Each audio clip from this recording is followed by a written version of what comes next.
సంద్రము పొంగి పొర్లినా యోర్దాను ఎదురైనా ఎర్ర సంద్రము పొంగి పొర్లినా భయము లేదు జయము మనదే భయము లేదు జయము మనదే విజయ గీతము పాడేదాము విజయ గీతము పాడేదాము యేసు రాజు రాజుల రాజై త్వరగా వచ్చుచుండే యేసు రాజు రాజుల రాజై త్వరగా వచ్చుచుండే త్వరగా వచ్చుచుండే హోసన్నా జయమే హోసన్నా జయమే హోసన్నా జయమనగే హోసన్నా జయమనగే పాడేదా హల్లెలూయా మరణాతా హల్లెలూయా పాడేదా హల్లెలూయా మరణాతా హల్లెలూయా సదా పాడేదా హల్లెలూయా ప్రభు యేసుకే హల్లెలూయా సదా పాడేదా హల్లెలూయా ప్రభు యేసుకే హల్లెలూయా.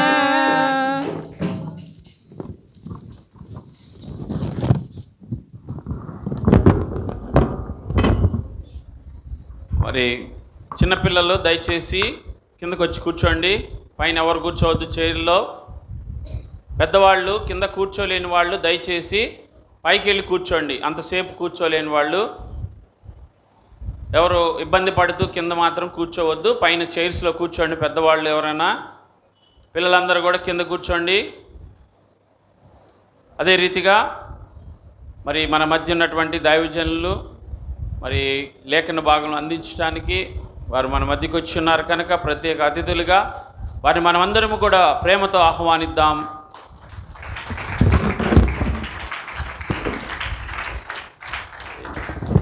నీరసంగా కొడుతున్నారు.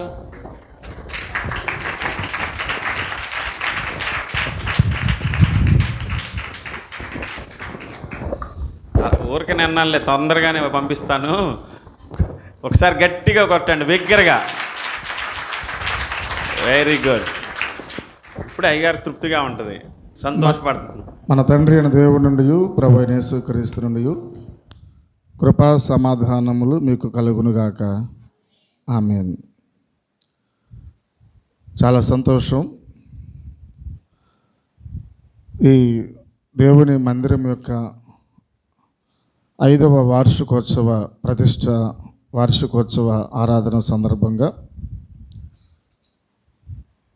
మమ్మలను ఆహ్వానించినటువంటి దైవజనులు రెవరెండ్ పెరికల జోసెఫ్ స్మిత్ గారికి, అలాగే స్థానిక సంఘ పెద్దలు, స్త్రీల సమాజం, యవనస్తులు, సంఘస్థులందరికీ కూడా ప్రభు నామములో హృదయపూర్వకమైనటువంటి వందనాలు తెలియజేస్తూ ఉన్నాను. ఈ 5వ వార్షికోత్సవ సందర్భంగా ఇక్కడ మాత్రం చాలా కష్టంగా ఉంది. 2 అడుగులు పట్టే ప్లేస్ మాత్రమే ఉంది. అంటే 2 పాదాలు పట్టే ప్లేసే, అటు ఇటు కదలడానికి కూడా లేదు. అవకాశం ఉంటుందా? ఉండదనుకుంటా. రైట్. అంటే మీరేం ప్లాన్ వేసి ఉంటారంటే ముందు యాజకుడు స్థిరంగా నిలబడాలి, అటు ఇటు కదలకుండా, అప్పుడు మేము ప్రశాంతంగా నిద్రపోతాం అని అనుకుంటారు. దేవుని మహాకృపను బట్టి ఈ మందిర ప్రతిష్ట వార్షికోత్సవ సందర్భంగా దైవ సాన్నిధ్యంలోనికి వచ్చినటువంటి మీ అందరికీ ఈ 5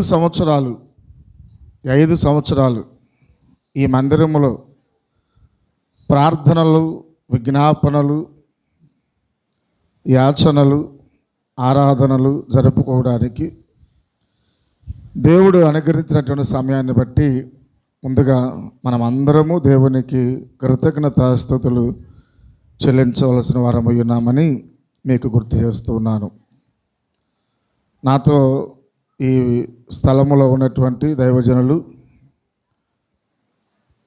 సుభాష్ చంద్రబోస్ పాస్టర్ గారికి, రెవరెండ్ క్రాంతి గారికి హృదయపూర్వకమైనటువంటి వందనాలు తెలియజేస్తూ ఉన్నాం.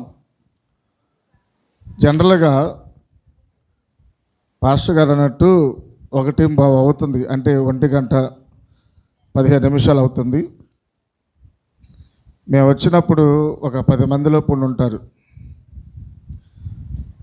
సాధారణంగా ఈ సమయం కొంతమందికి తినే టైము, కొంతమందికి ఏ టైం ఇది, మరి కొంతమందికి వినే టైము. ఏ వింటారు? మరి కొంతమంది కొనే టైము, అంటే ఇలాంటి ఫెస్టివల్స్ అప్పుడు బయట ఏదో ఒక స్టాల్స్ పెడతా ఉంటే వాళ్ళు ప్రార్థనకు రాకుండా బయట షాపింగ్లు చేస్తూ ఉంటారు. మరి కొంతమందికి అనే టైము. అనే టైం అంటే ఎంతసేపు అంటే పాస్టర్ గారు ప్రార్థన చేస్తూనే ఉంటాడు, తొందరగా ముగించడా, కానీ మనం భోజనాలు అయిపోతున్నాయి, భోజనాలు టైం అవుతున్నాయి అని అంటూ ఉంటారు. వాళ్ళకి అది అనే టైం ఇది. కొంతమందికి పడే టైము, అంటే మాలాంటి వాళ్ళకి వినేవాళ్ళున్నా, తినేవాళ్ళున్నా, అనేవాళ్ళున్నా, కొనేవాళ్ళున్నా అవన్నిటిని కూడా పట్టించుకోకుండా మాటలు పడుతూ దేవుని సువార్తను ప్రకటించడానికి ఏర్పాటు చేయబడినటువంటి వారముగా మేము ఉన్నాం. చాలా సంతోషం ఏంటంటే తినే టైంలో కూడా వినేవాళ్ళు ఇంతమంది కూర్చున్నారంటే, దేవుని మందిరం నిండిందంటే చాలు, దేవుడు చాలా సంతోషిస్తాడు. వాస్తవానికి ఈ టైంకి ముగించాలి, కానీ ఈ టైంకి మీరు దేవుని వాక్యము, దేవుని మందిరానికి వచ్చారు కాబట్టి ప్రారంభించాల్సిన పరిస్థితి వచ్చింది. ఈ పీకే వారిపాలెంలో ఉన్నటువంటి క్రీస్తు లూథరన్ దేవాలయం యొక్క ప్రతిష్ఠిత ఆరాధన సందర్భంగా మనం అందరం కూడా దేవుని మందిరంలో వచ్చి ఇప్పటి వరకు చక్కగా పాటలు పాడాం, దేవుని మహింపరిచారు. ఒక క్రియేటివిటీ చూసా ఇప్పుడు వచ్చిన తర్వాత. పాస్టర్ గారు షాక్ అయ్యాడు, నేను గమనించాను, నేను కూడా షాక్ అయ్యా. ఒక స్పెషల్ సాంగ్ పాడారు మీరు, చాలా అద్భుతంగా ఉంది. ఇలా కూడా పాట పాడవచ్చా అని మాకు అనిపించింది. మేము ట్రై చేస్తాం మా సంఘాల్లో. ఎందుకంటే పాటలో ఉన్నటువంటి పరిపూర్ణతను, అనేకమైన పాటల్లో ఉన్నటువంటి భావాన్ని ఒకే పాటగా సంపూర్ణతను సంతరించుకునే విధంగా మీరు కలిపి పాడారు. అందుని బట్టి మిమ్మల్ని అభినందిస్తున్నాను.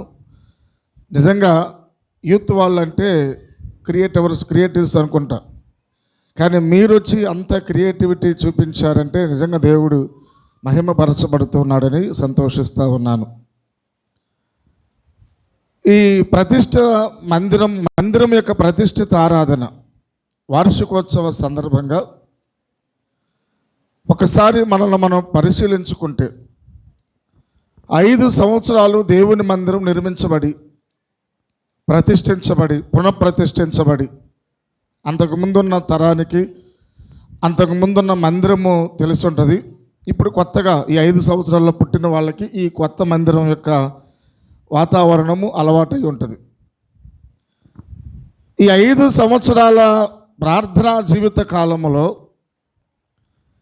దేవుని మందిరానికి వచ్చి మీరు చేసిన ప్రార్థనలు, దేవుని మందిరములోకి వచ్చి మీరు పాడిన పాటలు, దేవుని పరిశుద్ధ మందిరములో మీరు చేసిన ప్రతి ఆరాధన కూడా మీ ఆత్మీయ జీవితాలకు మేలుకరంగా ఉన్నది అని భావించిన వాళ్ళు ఒకసారి మీ కుడి చేతులు పైకి చూపిస్తారా? ఈ 5 సంవత్సరాలు మాకు ఏ కష్టం వచ్చినా, ఏ బాధ వచ్చినా, ఏ సమస్య వచ్చినా మేము దేవుని మందిరానికి వచ్చి ప్రార్థన చేసుకున్నాం, దేవుడు మమ్మల్ని దీవించాడన్న వాళ్ళు 1, 2 లెక్కేస్తున్నాడు కాబట్టి అందరూ ఎత్తుతారు.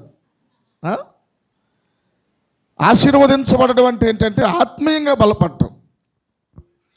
ఆధ్యాత్మికంగా బలపడడం అంటే దేవుని పరిశుద్ధ పాదముల చెంత మీ కుటుంబాలు, మీ జీవితాలు దేవునికి సమర్పించుకునేలా ఉండడం.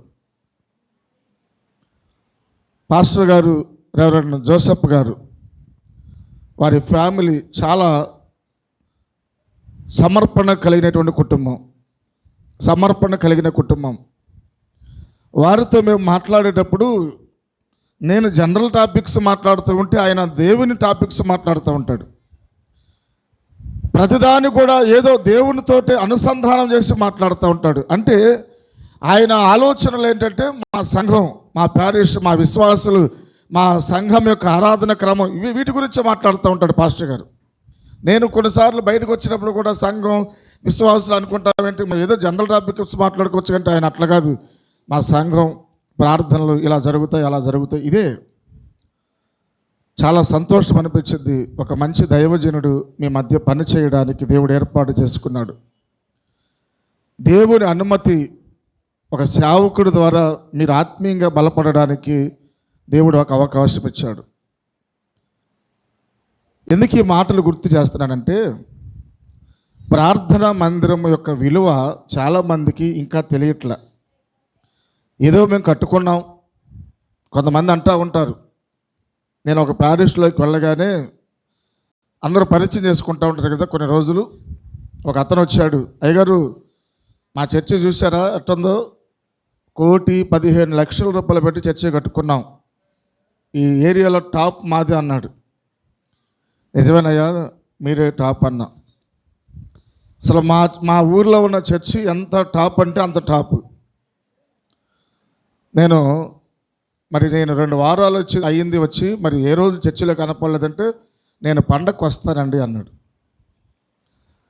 1,15,00,000 రూపాయలు కట్టుకున్నామని చెప్పుకునే నువ్వు ఆ ప్రార్థనా మందిరంలో కనపడకుండా, ఆ ప్రార్థనా మందిరంలో ఆరాధన చేయకుండా, ప్రార్థించేవాడిగా ఉండకుండా, దేవుని వాక్యము వినేవాడిగా ఉండకుండా, దేవుని పరిశుద్ధ సన్నిధానములో సహవాసము చేసేవాడిగా ఉండకుండా, ఆ ఊరు ఈ ఊరు తిరిగి మా ఊరిలో ఇన్ని కోట్ల రూపాయలు పెట్టి చర్చి కట్టుకున్నావు అని చెప్పుకుంటే నువ్వు క్రైస్తవుడివి కాదు, నువ్వు ఆశీర్వదించబడే వ్యక్తివిగా ఉండలేవు కూడా అని చెప్పా. అదేంటండి అన్నాడు. అంతే, 1,00,000 రూపాయలు పెట్టి కట్టుకునే చర్చిలో అయినా నువ్వు ప్రార్థించేవాడివిగా ఉంటే ఆ మాట చెప్పు, నువ్వు ఆరాధన చేసేవాడిగా ఉంటే ఆ మాట చెప్పు, సంతోషిస్తా. నీవు దేవుని సహాయమును బట్టి ఒక మంచి మందిరాన్ని నిర్మించుకొని మా ఊర్లో పెద్ద చర్చి ఉంది, మా ఊర్లో పెద్ద చర్చి ఉందని చెప్పుకుంటే ఉపయోగం ఉంది. ఆ చర్చిలో నువ్వు ఉంటే అది గొప్ప విషయం. ఆ మందిరంలో నువ్వు ఆరాధించేవాడిగా ఉంటే అది గొప్ప విషయం. ఆ మందిరంలో నీవు, నీ కుటుంబము దేవుని మందిరంలో చేరి ప్రార్థన చేసే కుటుంబముగా ఉంటే అది గొప్ప విషయం. ఈరోజు క్రైస్తవ కుటుంబాలలో దేవుని మందిరాన్ని ఎలా పరిగణిస్తున్నామో మనం ఆలోచన చేయాలి. ఈరోజు మీరు అందరూ కూడా చక్కగా దైవ సాన్నిధ్యంలో గడపడానికి నడిపించబడడం, ఒక మంచి మందిరాన్ని దేవుడు ఇచ్చాడండి. బహుశా ఆ రోజు చెప్పుంటారు మీకు, మందిరము ప్రతిష్ఠించబడిన రోజున హగ్గయి గ్రంథము 2వ అధ్యాయము 9వ వచనాన్ని ఒకసారి చదువుకుందాం. ఈ కడవరి మందిరము యొక్క మహిమ మునుపటి మందిరము యొక్క మహిమను మించునని సైన్యములకు అధిపతియగు యెహోవా సెలవిచ్చుచున్నాడు. ఈ స్థలమందు నేను సమాధానము నిలుప అనుగ్రహించెదను. ఇదే సైన్యములకు అధిపతియగు యెహోవా వాక్కు. ఈ కడవరి మందిరం యొక్క మహిమ మునుపటి మందిరం యొక్క మహిమను మించును. ఇదే స్థలములో బహుశా మీకు అంతకుముందు ఉన్న మందిరము నిర్మించుకోవడానికి కారణాలలో ఒక కారణం ప్రత్యేకంగా ఉన్నది. ఏంటంటే అంతకుముందు ఉన్న చర్చి శిథిలమైపోయి ఉండొచ్చు, లేకపోతే అది సరిపోకపోయి ఉండొచ్చు. ఈ కారణాల చేత ఒక మంచి మందిరాన్ని నిర్మించుకున్న తర్వాత మీరు ఏం నమ్ముతున్నారంటే అంతకుముందున్న మందిరము కంటే ఇప్పుడున్న మందిరం యొక్క మహిమ దానిని మించున్నది. ఈ స్థలం మందు దేవుడు సమాధానం అనుగ్రహిస్తున్నాడు. ఎన్ని కష్టాలైనా ఉన్నాయండి, కుటుంబంలో ఎన్ని సమస్యలైనా ఉండనివ్వండి, మీ జీవితాలలో ఎన్ని బాధలైనా మీ జీవితాన్ని చుట్టుముట్టనివ్వండి, ప్రార్థనా స్థలంలోనికి వచ్చి దేవుని మందిరంలోనికి వచ్చి మీరు ప్రార్థన చేస్తే, ఆరాధన చేస్తే సమాధానకరమైన స్థితితో మీరు ఇంటికి వెళతారు. అంత గొప్ప ప్రివిలేజ్ దేవుడు మీకు ఇచ్చాడు. నిర్గమకాండము 25వ అధ్యాయంలో అసలు దేవుని మందిరము ఎలా నిర్మించబడింది, దేవుని మందిరాలు నిర్మించబడడానికి కారణం ఏంటి అనేటువంటి విషయాన్ని మనం ఆలోచన చేస్తే 8వ వచనములో దేవుడి యెహోవా ఇశ్రాయేలు ప్రజలతో ఒక మాట అంటాడు. నేను వారిలో నివసించినట్లు వారు నాకు పరిశుద్ధ స్థలమును నిర్మింపవలెను. చాలండి. దేనికోసమంట మందిరాన్ని కట్టమన్నాడు? దేవుడు మన మధ్య నివాసము చేయనట్లు. ఆనాడు ఇశ్రాయేలు ప్రజలతో అంటున్న మాట ఏంటంటే, ఇదిగో నేను మీలో నివాసము చేయాలంటే మీరు నాకు ఒక పరిశుద్ధ స్థలాన్ని నిర్మించాలి. పరిశుద్ధమైన స్థలమును మీరు నా కోసం ఏర్పాటు చేయాలి. ఈరోజు మీరందరూ కూడా గుప్పిలు విప్పి చందాలు వేసుకొని ఆ ఊరు విరాళాలకు తిరిగి ఎందుకు మీరు మందిరము యొక్క నిర్మాణం కోసము వ్యయ ప్రయాసాలు కోర్చి, అనేకమైన నిందలు కోర్చి, అనేకమైన ప్రార్థనలతో విజ్ఞాపనలతో గోజాడి ఈరోజు ఒక మంచి మందిరం నిర్మించుకోగలిగారంటే మీ కోరిక ఒకటే, దేవుడు మా మధ్య నివాసము చేయడానికి మేము ఒక మందిరాన్ని నిర్మించుకోవాలనుకున్నాం. అంటే నాకెలా చూడన్నామా, క్రైస్తవ విశ్వాస జీవితంలో మన కోరిక ఏంటంటే దేవుడు మా మధ్య నివాసము చేయనట్లు. ఈరోజు మీ సంఘములో మీరు నమ్మాల్సిన విషయం ఏంటంటే దేవుడు మా మధ్య నివసిస్తున్నాడు. దేవుని మందిరం ఎక్కడ ఉంటే అక్కడ దేవుడు నివాసం చేస్తాడనేది మన విశ్వాసం. ఈరోజు దేవుడు మందిరాల్లో ఉండట్లే. ఎందుకంటే చాలామంది దేవుడిని మొబైల్స్లో చూస్తున్నారు, చాలామంది దేవుడిని తెర మీద చూస్తున్నారు, చాలామంది దేవుడిని సోషల్ మీడియాలో చూస్తూ ఉన్నారు. మందిరాలు పడిపోయినాయి. మరీ ముఖ్యంగా గ్రామీణ ప్రాంతాల్లోనైతే దేవుని మందిరాలు ఇప్పుడు ఒక ట్రెండ్ అయిపోయింది. దేవుని మందిరాల్లోనికి విశ్వాసులు రావడం తగ్గిపోయారు.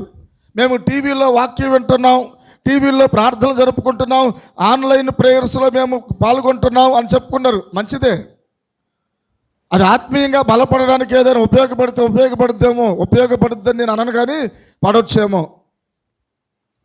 ఈ కారణం చేత జనం ఏమనుకున్నారంటే ఈరోజు ప్రార్థన సరిపోయిద్దిలే, ఈ టీవీలో ప్రార్థన చేసుకున్నాంగా, ఈరోజు టీవీలో ప్రార్థన జరుపుకున్నాం కదా, టీవీలో అయ్యగారి ప్రార్థనలో మేము పాల్గొన్నాం కదా, ఇంకా మళ్ళీ మేము చర్చికి వెళ్ళాల్సినటువంటి అవసరం ఏంటి, దేవుని మందిరానికి వెళ్ళాల్సినటువంటి ప్రాముఖ్యత ఏంటి అని చాలామంది దేవుని మందిరాన్ని నిర్లక్ష్యం చేస్తూ ఉన్నారు.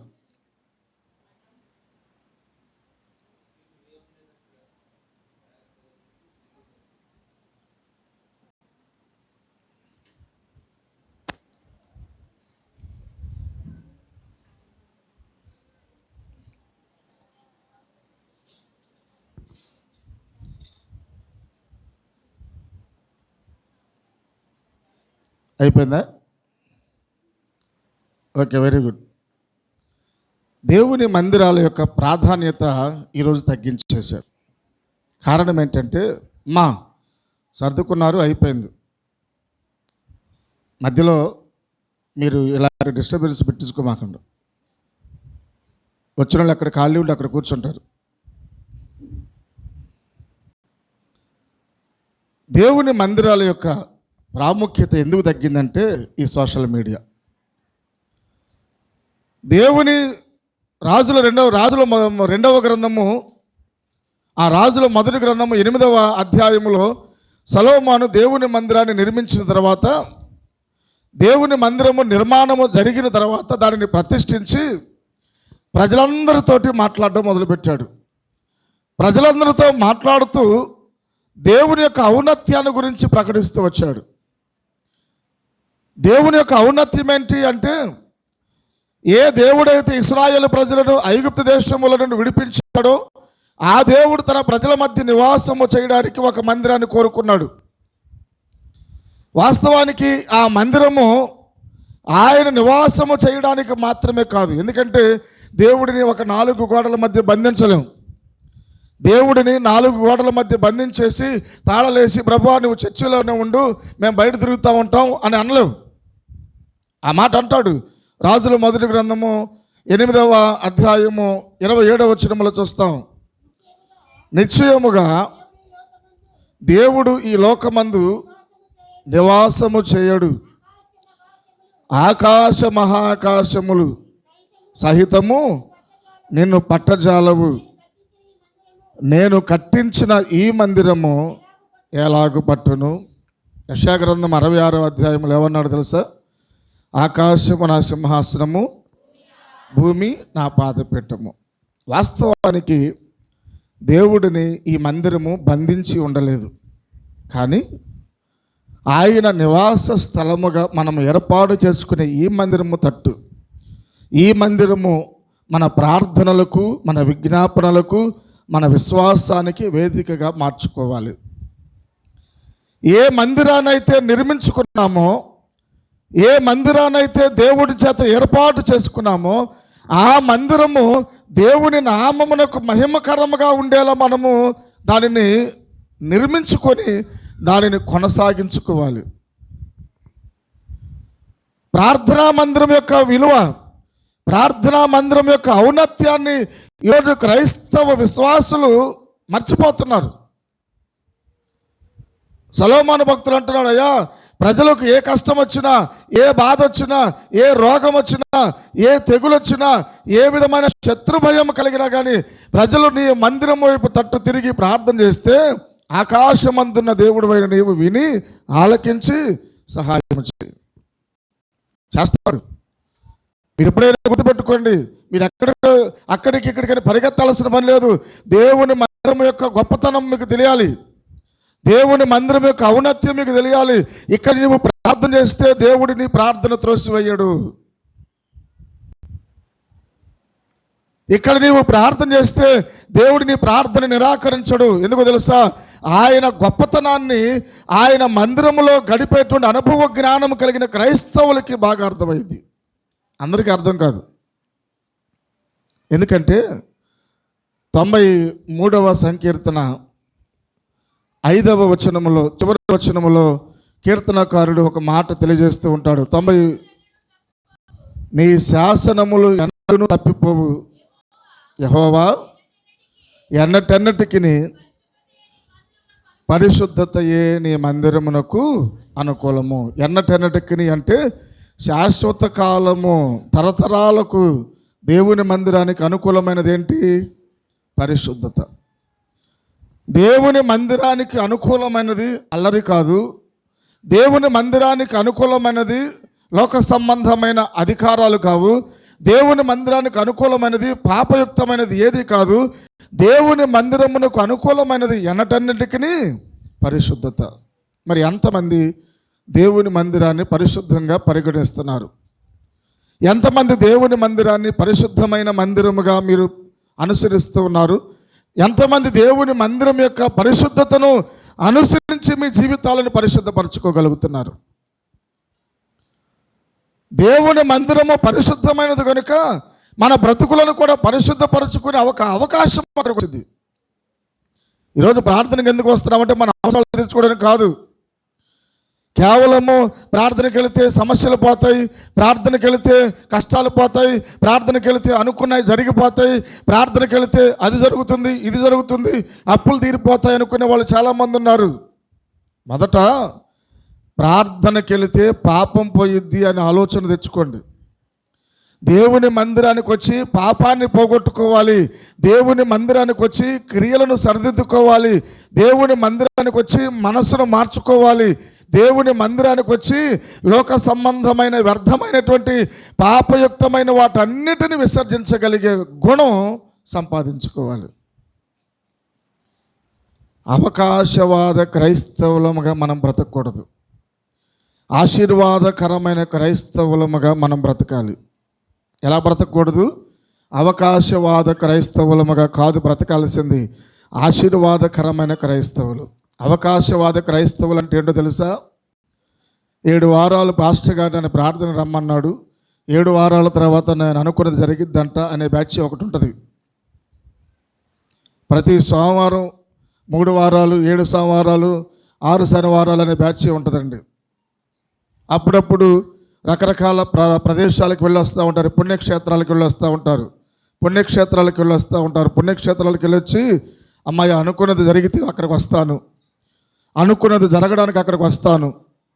పుణ్యక్షేత్రాలు అంటే ఏంటి? పరిశుద్ధ స్థలం అంటే ఏంటి? దేవుని మందిరం. దేవుని మందిరంలోనికి వచ్చి నీ క్రియలు సరిదిద్దుకోకుండా నీవు పుణ్యక్షేత్రాలు తిరుగుతూ అక్కడికి వెళ్తాను, ఇక్కడికి వెళ్తాను, అక్కడికి వచ్చి మొక్కు తీర్చుకుంటాను, ఇక్కడికి వచ్చి మొక్కు తీర్చుకుంటాననే ఆలోచన విధానం కంటే దేవుని మందిరానికి వచ్చి నా బ్రతుకు మార్చుకుంటాను అని ఎందుకు అనుకోలేము? అంటే దేవుని మందిరం ఏమైనా నువ్వు అనుకునేటువంటి దొరికేటువంటి హోల్సేల్ షాప్ అనుకున్నారా? దేవుని మందిరం అంటే నీ బ్రతుకును మార్చేటువంటి ఒక ఆధ్యాత్మికమైన కేంద్రం. దేవుని మందిరం అంటే నీ బ్రతుకును మార్చేటువంటి ఒక ఆధ్యాత్మికమైన కేంద్రం. ఈ ఆధ్యాత్మికమైనటువంటి కేంద్రాన్ని నీ బ్రతుకును సరిచేసుకోవడానికి వాడుకోండి. మరి ఎంతమంది కొత్తగా కట్టిన ఈ చర్చిలో ఈ 5 సంవత్సరాల్లో నేను దేవుని మందిరానికి వచ్చి ఇదిగో నాకున్నటువంటి చెడు అలవాట్లు మానేశాను, నాకున్నటువంటి బలహీనతలను విడిచిపెట్టాను, నాకున్నటువంటి చెడు వ్యసనాలకు దూరం అయిపోయాను, నా బ్రతుకును మార్చుకున్నాను, నా కుటుంబాన్ని ఆశీర్వాదకరంగా చేసుకుంటున్నాను, నా ప్రవర్తన మారింది, నా విశ్వాస జీవితంలో ఎదిగాను అనుకున్న వాళ్ళు ఎంతమందో? ఎందుకంటే దేవుడు చూసేది అదేనండి, దేవుడు చూసేది అదే. సొలొమోను బలులు అర్పించాడు, అనేకమైన నైవేద్యాలన్నీ అర్పించాడు. చివరికి ప్రార్థన చేస్తూ అంటున్నాడు ఇది కదా, అయ్యా మా ప్రజలు ఈ జనాంగము ఒకవేళ నీ సన్నిధానంలోనికి వచ్చి వారి యొక్క కష్టాలు చెప్పుకుంటూనే నువ్వు విను. ఎందుకంటే మనం దేవునితో మాట్లాడే అనుభవము ప్రార్థనలోనే ఉంటుందండి.